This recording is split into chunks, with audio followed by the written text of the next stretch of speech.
Like us on Facebook.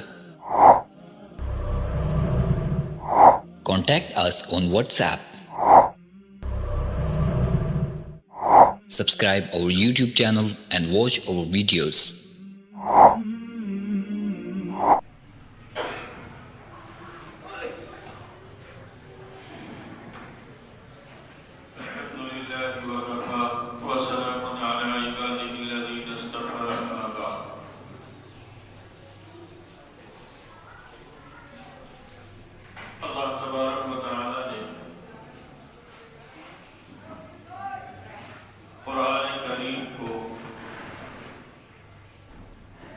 انسانوں کی ہدایت کے لیے اپنے آخری پیغمبر سیدنا محمد رسول اللہ صلی اللہ علیہ وسلم پر نازل کیا تھا۔ چنانچہ قرآن کریم میں اللہ تبارک و تعالی نے فرمایا الف لام میم ذالک الکتاب لا ریب فیہ ھدی للمتقین کہ قرآن کریم متقیوں کے لیے ہدایت ہے۔ اور کہیں اللہ تبارک و تعالی نے فرمایا شہر رمضان الذی انزل فیہ القرآن ھدی للناس کہ اللہ تبارک و تعالی نے قرآن کریم کو لوگوں کی ہدایت کے لیے نازل کیا ہے۔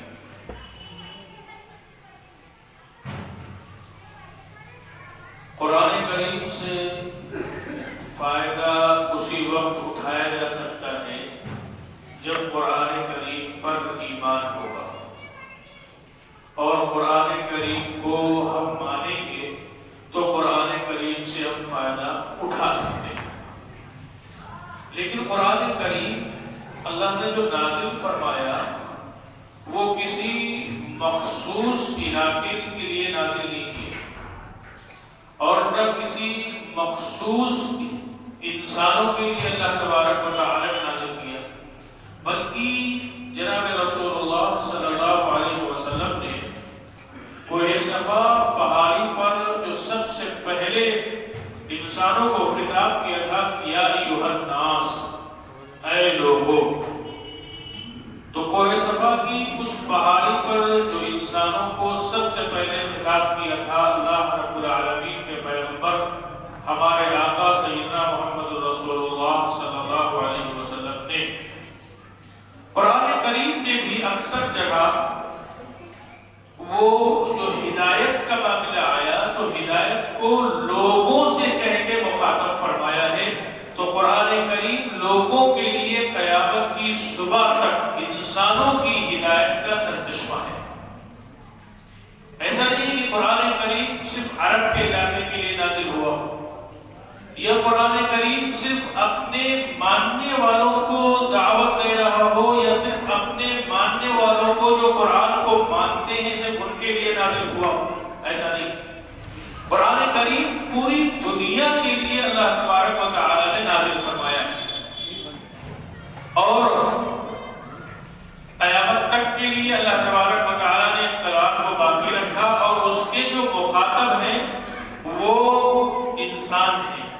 قرآن کریم کا مخاطب انسان ہے، اور قرآن ایک ایسی کتاب ہے کہ جس کے ذریعے سے اللہ تبارک و تعالی لوگوں کو ہدایت دیتا ہے۔ آپ اگر صحابہ اکرام کی زندگیوں کا مطالعہ کریں تو صحابہ اکرام کی زندگیوں میں زیادہ تر صحابہ جو ایمان ان کو ملا ہے وہ قرآن کی وجہ سے ملا ہے۔ قرآن ذریعہ بنا ہے ان کی ہدایت کا۔ پیغمبر صلی اللہ علیہ وسلم پر قرآن نازل ہوا، آپ قرآن سناتے تھے، تو صحابہ اکرام کو جو ایمان ملا ہے وہ ذریعہ بنا ہے قرآن کا۔ اور اس کی صرف میں ایک مثال دور صحابہ کی دیتا ہوں کہ امیر المؤمنین سیدنا عمر بن خطاب رضی اللہ تعالیٰ عنہ کیا تھا، گھر سے کس ارادے سے نکلے تھے؟ گھر سے نکلے تھے جناب رسول اللہ صلی اللہ علیہ وسلم کو شہید کرنے کے ارادے سے، اور اپنی ہمشیرہ محترمہ کے گھر جب تشریف لے گئے، اور جب قرآن کریم کو سنا سیدنا عمر بن خطاب رضی اللہ تعالیٰ عنہ نے،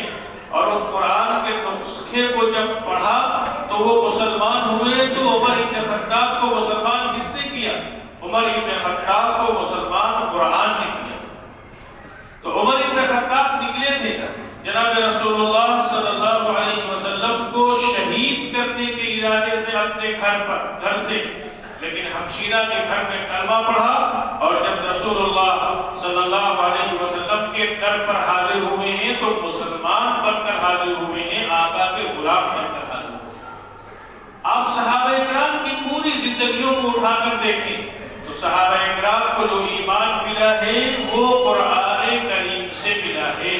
یہ میں نے ایک مثال دور صحابہ کی آپ کے سامنے پیش کی کہ سیدنا عمر ابن خطاب رضی اللہ تعالیٰ عنہ کو اللہ تبارک و تعالیٰ نے قرآن کریم کے ذریعے سے ہدایت کی۔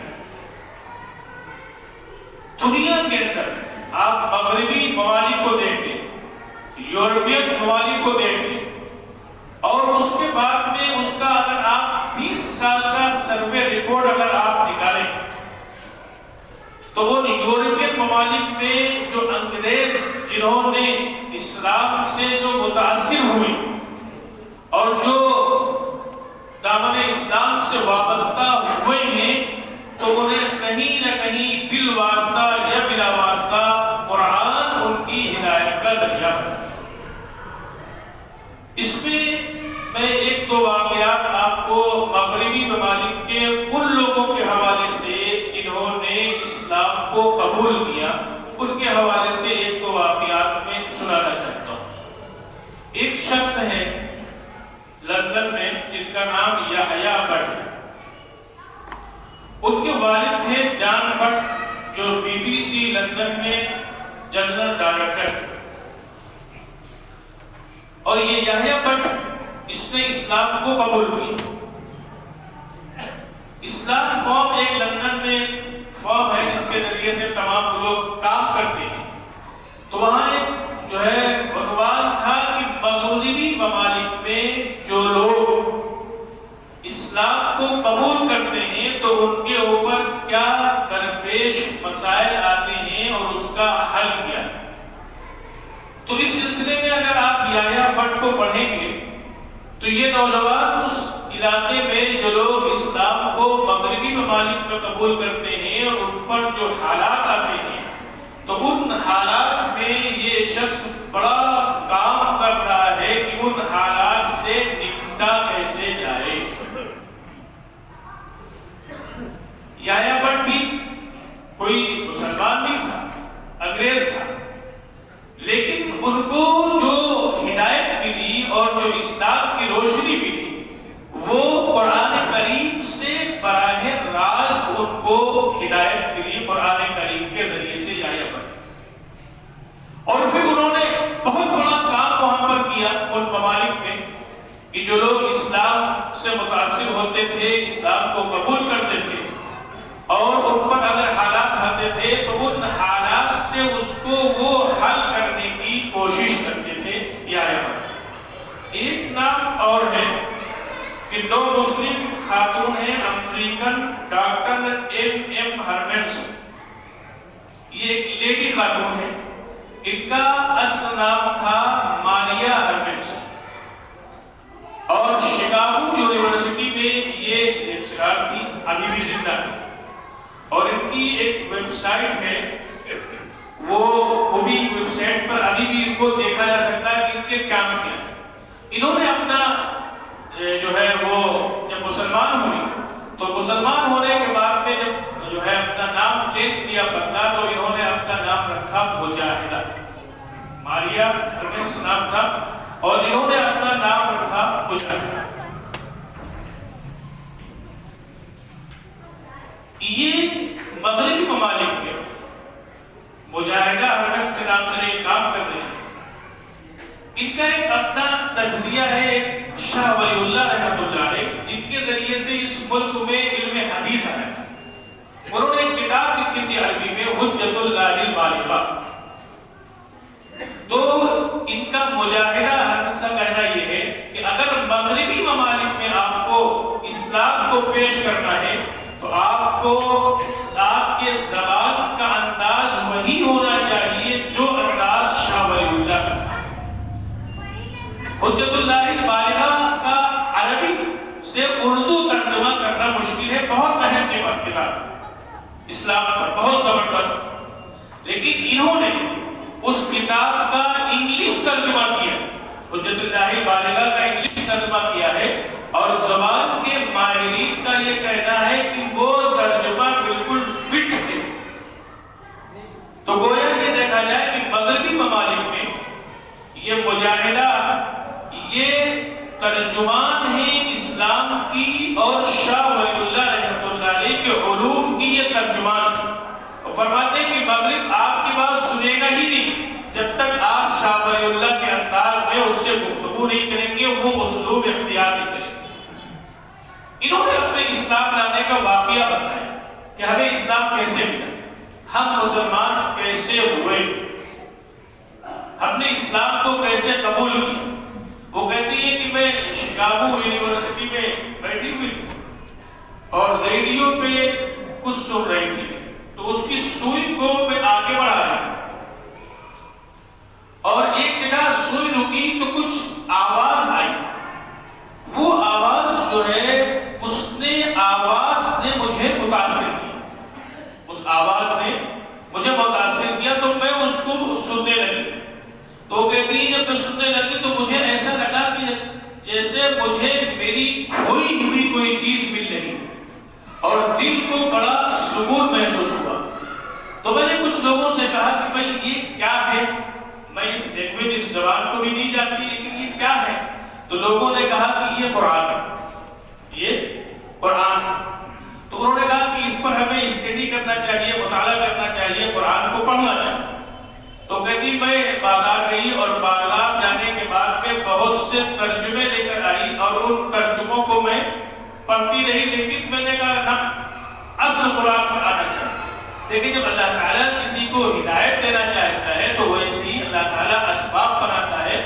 تو وہ کہتے ہیں کہ میرے دل میں خیال آیا مجھے عربی سیکھنی چاہیے تاکہ میں قرآن کو براہ راست سمجھ سکوں۔ تو اب وہ خاتون انہوں نے قاہرہ کا سفر کیا، مصر، اور قاہرہ میں جا کر انہوں نے عربی کا 2 سالہ کورس کیا، اور 2 سالہ کورس کرنے کے بعد میں جب پھر قرآن کا مطالعہ انہوں نے شروع کیا تو وہ فرماتی ہیں کہ چند صفحے پڑھنے کے بعد میں دل کے ہاتھوں مجبور ہو گئی اور میں نے کلمہ پڑھ کر ایمان کو قبول کر لیا کہ یہ قرآن جس نیچر کی بات کر رہا ہے اور یہ قرآن جس چیز کی دعوت دے رہا ہے، یقیناً یہ بات حق ہے اور یہ بات سچ ہے۔ تو میں نے کلمہ پڑھا اور میں نے اسلام کو قبول کر لیا۔ آپ یورپ کے ملکوں میں چلے جائیں تو بڑی تعداد، بلکہ یوں کہا جائے مولانا زاہد الراشدی جو محقق ہیں اور اس پر بڑا کام کر رہے ہیں، ان کا یہ کہنا ہے کہ 99% یورپ کے ملکوں میں اگر لوگوں کو اسلام ملا ہے تو ذریعہ بنا ہے قرآن۔ قرآن کے ذریعے سے اللہ تبارک و تعالیٰ نے ان کو ہدایت دی ہے، بالواسطہ یا بلا واسطہ قرآن ان کی ہدایت کا ذریعہ بنا ہے۔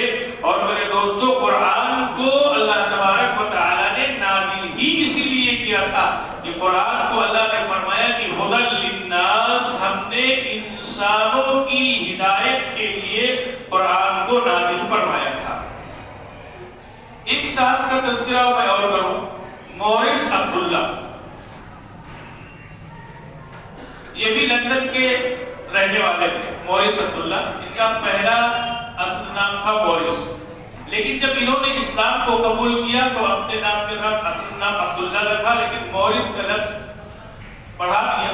اور یہ لندن کے شہر میں ڈربن میں رہتے ہیں، جہاں ایک آبادی سے جہاں یہ پہلے رہتے تھے وہاں سے الگ ہٹ کے ڈربن چلے گئے، وہاں ان کا قیام، اور انہوں نے اپنا ایک وہ فارم ہاؤس ٹائپ کا بنا رکھا ہے، بکریاں پالتے ہیں اور کہتے ہیں میں اور میری بیوی اور بچے انہی بکریوں پر ہم گزارا کرتے ہیں اور لوگوں کو ہم قرآن پڑھاتے ہیں۔ لیکن اسلام لانے کا واقعہ انہوں نے بتایا، انہوں نے کہا کہ میں پیشے سے سول انجینئر تھا، تو میری ڈیوٹی لگائی گئی مصر میں 2 سال کی۔ اب جب میں وہاں گیا تو جو کہتے ہیں میرے اور دوست جو تھے وہ بھی انجینئر تھے، وہ مسلم دوست تھے۔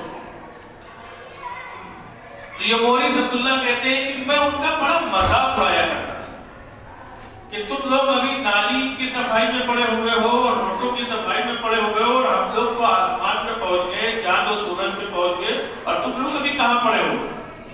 تو شام کو وہ کہتے ہیں کہ میرا مشغلہ یہی ہوتا تھا. یہ مورث عبداللہ کہتے ہیں کہ بہت دنوں تک میں روزانہ مسلمان جو میرے دوست تھے ان کو طنز کیا کرتا تھا، بلکہ یوں کہا جائے کہ میں ان کو تنگ کیا کرتا تھا. کہتے ہیں اس میں ایک شخص تھا جو اصلاً مصری تھا، وہ بھی انجینئر تھا، اس کا نام فہمی تھا، وہ مسلمان تھا. تو اس نے ایک دن کہا کہ مورث تم نے تو بالکل ہم لوگوں کو تنگ کر رکھا ہے، اور تم نے تو بالکل مسلمانوں کو پریشان کرنے کا مشغلہ بنا رکھا ہے، اور تم جس خلا میں جانے کی بات کرتے ہو، چاند و سورج پر پہنچنے کی بات کرتے ہو، ہمارے قرآن نے تو 1400 سال پہلے اس کے بارے میں بتایا. اب مورث کہتے ہیں کہ جب یہ بات اس نے کہی تو میں نے اس سے کہا کہ قرآن نے کہا ہے، تو اس نے کہا کہ 1400 سال پہلے قرآن نے کہا. کہنے کہ بس اس نے مجھے بریک کر. اب جب میں لوگوں کو پریشان کرتا تھا مجھے وہاں سے بریک لگ گئی، اور میں بالکل ایک دم اب خاموش ہو گیا کہ یار قرآن نے 1400 سال پہلے کہا تھا خلاؤں میں ذات جانے کے لیے. تو کہنے کہ میں نے اس سے کہا کہ دکھاؤ گے حوالہ قرآن میں؟ تو اس نے کہا کہ دکھائیں گے. کہنے کہ لیکن وہ بڑا دانشور آدمی تھا، فہمی بڑا دانشور بڑا عقل مند آدمی تھا. اس نے ایک دم سے جو اٹیک ہم پر کیا تو ایک دم سے ساری کتابیں لا کے ہمارے سامنے ٹھہر نہیں گئی. بڑا حکمت والا آدمی تھا. اس نے ہمارے تجسس کو بڑھایا. کہتے 2-3-4 مہینے گزر گئے، اور اس کے بعد میں جو مجھ سے کہتا تھا کہ میں اس سے کہتا تھا حوالہ دکھاؤ. کہتے کہ اب میں نے مسلمانوں کو تنگ کرنا تو بند کر دیا. تو میں اس سے کہتا تھا کہ حوالہ دکھاؤ، تو وہ کہتا تھا دکھائیں گے. 2-4 مہینے ایسے ہی گزر گئے. کہنے کہ ایک دن میں نے اس کو پکڑا، میں نے کہا حوالہ دکھاؤ، تو کہنے کہ اس نے میرا ہاتھ پکڑا اور کہنے چلو بازار چلو. تو میں جب اس کو بازار لے گیا، مجھ کو وہ بازار لے گیا اور کتابوں کی ایک دکان پر مجھے لے گیا، اور انگلش ترجمہ قرآن کا اس نے کہا کہ یہ خریدو، اس کے پیسے تم خود دو. کہنے کہ جب خود پیسے دو گے تو پڑھو گے، اس کی قدر ہوگی. کہنے کہ وہ بڑا دانا اور حکمت والا تھا، تو مجھ سے پیسے بھی دلوائے. اور اس کے بعد میں کہا کہ 2 مہینے تم تلاش کرو، اس میں 2 مہینے تم اس میں تلاش کرو کہ قرآن نے خلا میں جانے کی بات کہی ہے. اگر 2 مہینے تم تلاش نہ کر پانا تو پھر مجھ سے ملنا، پھر ہم تم کو بتائیں گے قرآن نے کہاں کہا ہے. اب اس نے تجسس پڑھانا تھا اور قرآن کا مطالعہ کروانا تھا. تو یہ مورث عبداللہ کہتے ہیں کہ پھر میں نے سورہ بقرہ سے پڑھنا شروع کیا، اور سورہ بقرہ جب میں نے مکمل کی تو میرے دل میں یہ بات آئی کہ وہ حوالہ دکھا سکے یا نہ دکھا سکے، لیکن جو میں نے پڑھا ہے یہ کیا ہے؟ کیا یہ حقیقت نہیں؟ جو میں نے یہ سورت مکمل کی ہے کیا یہ حقیقت نہیں ہے؟ تو مورث عبداللہ کہتے ہیں کہ 2 مہینے سے کم وقت میں اس کے پاس گیا اور میں نے کہا کہ حوالہ دکھانا یا نہ دکھانا، مجھے کلمہ پڑھاؤ اور کلمہ پڑھا کر مجھے مسلمان کر دو. قرآن کی حقانیت میرے سینے کے اندر اتر گئی ہے، اور صرف سورہ بقرہ کا میں نے اسٹڈی کیا ہے اور مجھے سمجھ میں آ گئی کہ بات جو ہے وہ بالکل حق ہے. تو اس کے بعد میں مورث عبداللہ کہتے ہیں کہ میں نے اس سے کہا اچھا اب حوالہ بھی بتلا دو، کہ قرآن نے خلا میں جانے کی جو بات کہی وہ حوالہ بھی بتلا دو. تو اس فہمی نے قرآن کی سورہ رحمان کی ایک آیت پڑھی، یا معشر الجن والانس ان استطعتم ان تنفذوا من اقطار السماوات والارض فانفذوا لا تنفذون الا بسلطان.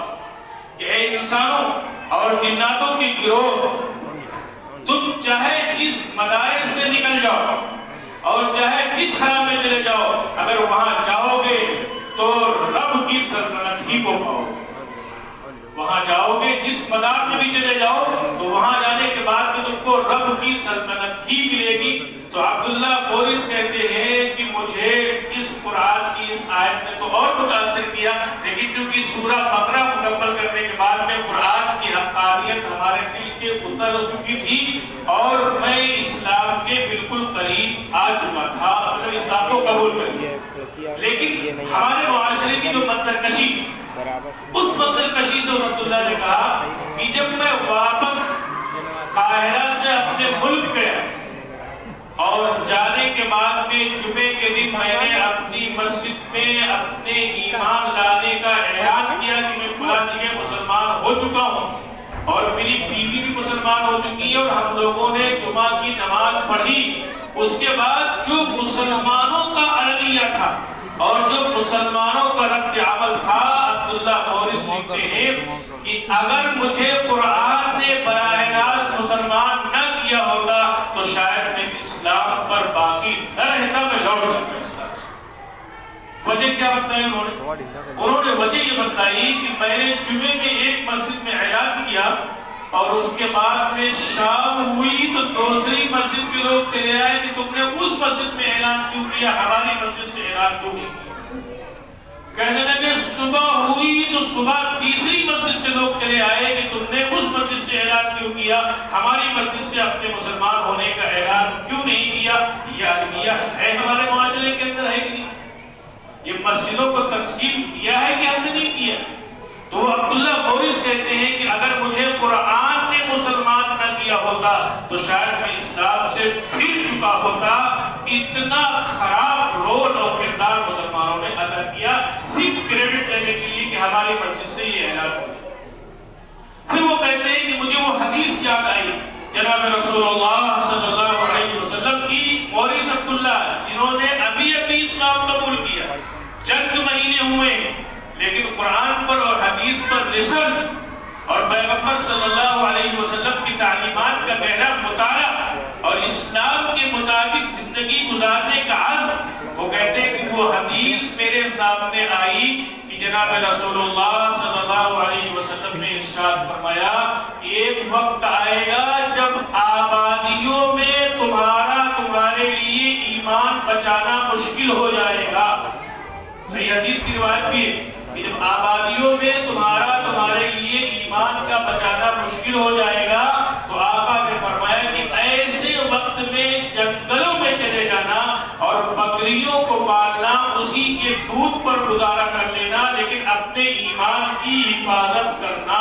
عبداللہ مورث کہتے ہیں مسلمانوں کی طرف سے جو رد عمل ہوا ہمارے ساتھ، اس نے میرے دل کو تو بالکل جھرنی کر دیا اور میں اپنے شہر کو چھوڑ کر ڈربت کے علاقے میں آ گیا، چھوٹا سا فارم ہاؤس بنا لیا، بکریاں پالتا ہوں، اس کا دودھ استعمال کرتا ہوں. یہاں علاقے کے جو بچے ہیں ان کو قرآن کریم کی تعلیم دیتا ہوں اور مسلمانوں سے دور رہ کر اپنے ایمان کی حفاظت کر رہا ہوں. نو مسلم ابھی ایمان میں داخل ہوا تو میں نے جو بات کہی تھی، کیونکہ بہت سے واقعات ہیں، پھر انشاءاللہ اگلے جمعے کو اس پر کچھ اور بات کی جائے گی کہ پوری دنیا دور صحابہ کو دیکھیں، دور صحابہ میں لوگوں کو جو ایمان ملا صحابہ کو، وہ ذریعہ بنا قرآن. مغربی ممالک میں جتنے لوگوں کو ایمان ملا ہے وہ ذریعہ بنا ہے قرآن، کیونکہ قرآن کو اللہ نے لوگوں کی ہدایت کے لیے نازل فرمایا. اور امام مالک رحمۃ اللہ علیہ نے فرمایا تھا لَن يُصْلِحَ آخِرَ هَذِهِ الْأُمَّةِ إِلَّا مَا أَصْلَحَ أَوَّلَهَا، کہ بعد میں آنے والے لوگوں کی اصلاح نہیں ہو سکتی جب تک کہ وہ پہلے لوگوں کا طریقہ اختیار نہ کریں. یہ امام مالک کا قول ہے کہ بعد میں آنے والے لوگوں کی اصلاح ہرگز نہیں ہو سکتی جب تک کہ وہی طریقہ اختیار نہ کیا جائے جو طریقہ پہلے لوگوں نے اختیار کیا تھا.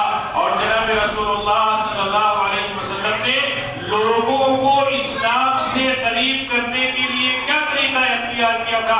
قرآن پیش کیا تھا. جناب رسول اللہ صلی اللہ علیہ وسلم نے اس کے بعد سے لے کے آج تک قرآن تو اپنی طاقت کے ساتھ، اپنی شان و شوکت کے ساتھ اپنی شان و شوکت دکھا رہا ہے.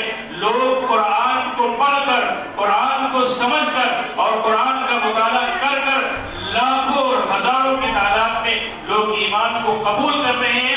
یہ ہماری سعادت کی بات ہوتی کہ ہمارا کچھ حصہ قرآن کے ذریعے سے لوگوں کو اسلام لانے سے قریب کرنے کا ہمارا کچھ حصہ اس میں لگ جاتا.